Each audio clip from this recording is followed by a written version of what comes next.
नमस्कार दोस्तों, स्वागत है आपका इन्फिनिटी नॉलेज में। तो दोस्तों, अमेरिका की तरफ से एक ऐसी स्टेटमेंट आई है जिसकी वजह से पूरे यूरोप में हलचल मच चुकी है। और दोस्तों, ये स्टेटमेंट अमेरिका के सेक्रेटरी ऑफ स्टेट की तरफ से आई है और इस स्टेटमेंट में अमेरिका की तरफ से कहा गया है कि यूरोप के सभी देश तैयार हो जाइए, क्योंकि आने वाले टाइम में रशिया यूक्रेन के डोनबेस एरिया पर अटैक कर सकता है। दोस्तों, आप सभी को ये बात तो काफी अच्छे से पता होगी कि साल 2014 में रशिया ने यूक्रेन के कुछ हिस्से पर अपना कब्जा जमा लिया था और अब उम्मीद ये की जा रही है कि आने वाले कुछ दिनों के अंदर रशिया और यूक्रेन के बीच कोई विवाद देखने को मिल सकता है। दोस्तों, इस बात का रीजन यह है कि रशिया यूक्रेन पर इस बात से चिढ़ा हुआ है कि यूक्रेन ने भी हाल ही में ही अमेरिका के साथ एक एग्रीमेंट को साइन किया है। और दोस्तों, ये एक डिफेंस एग्रीमेंट पर साइन हुआ है, जिस वजह से रशिया को अब ये लग रहा है कि आने वाले टाइम में अमेरिका अगर यूक्रेन का डिफेंस पार्टनर बन जाता है तो आने वाले टाइम में ये रशिया के लिए बड़ा खतरा होने वाला है। तो दोस्तों, रशिया ने यूक्रेन की सीमा के पास अब बहुत ज्यादा हैवी डिप्लॉयमेंट शुरू कर दिया है और रशिया ने इस बार यूक्रेन की सीमा पर अपने सबसे ज्यादा स्पेशल सोल्जरों को तैनात कर दिया है। इसी वजह से ही अब यूक्रेन के लोग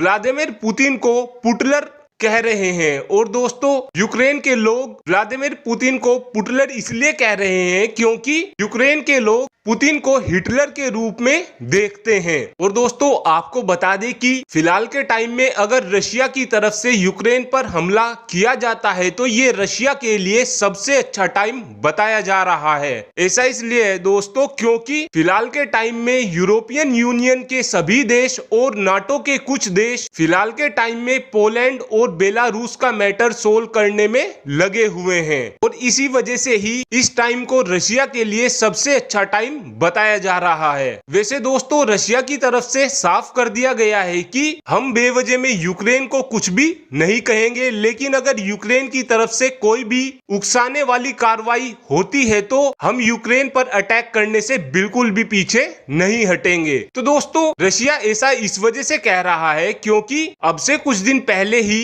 यूक्रेन की तरफ से ये कहा गया था कि वो आने वाले टाइम में नेटो को ज्वाइन करने वाले हैं और इसी वजह से ही रशिया यूक्रेन के ऊपर चिढ़ा हुआ है। और दोस्तों, जो ये डिफेंस एग्रीमेंट साइन हुआ है इसका नाम है चार्टर ऑन स्ट्रेटेजिक पार्टनरशिप और इस एग्रीमेंट में ये लिखा हुआ है कि अगर आने वाले टाइम में रशिया यूक्रेन पर अटैक करता है तो अमेरिका यूक्रेन की मदद करने आएगा। लेकिन दोस्तों, अमेरिका तो युद्ध लड़ने आएगा लेकिन नाटो का कोई भी मेंबर यहाँ पर अमेरिका की मदद नहीं करेगा। और दोस्तों, इस एग्रीमेंट में सबसे जो इंटरेस्टिंग पॉइंट लिखा गया है वो यह है कि हम इस एमओयू को केवल रशियन फेडरेशन को कंट्रोल करने के लिए ही साइन कर रहे हैं। और दोस्तों, इसी बात को लेकर अब रशिया में भी कहीं ना कहीं चिंता होने लगी है क्योंकि रशिया पहले ही अपने हाथ से एस्टोनिया और लिथुआनिया को गवा चुका है और ये दोनों के दोनों ही देश फिलहाल के टाइम में नेटो के मेंबर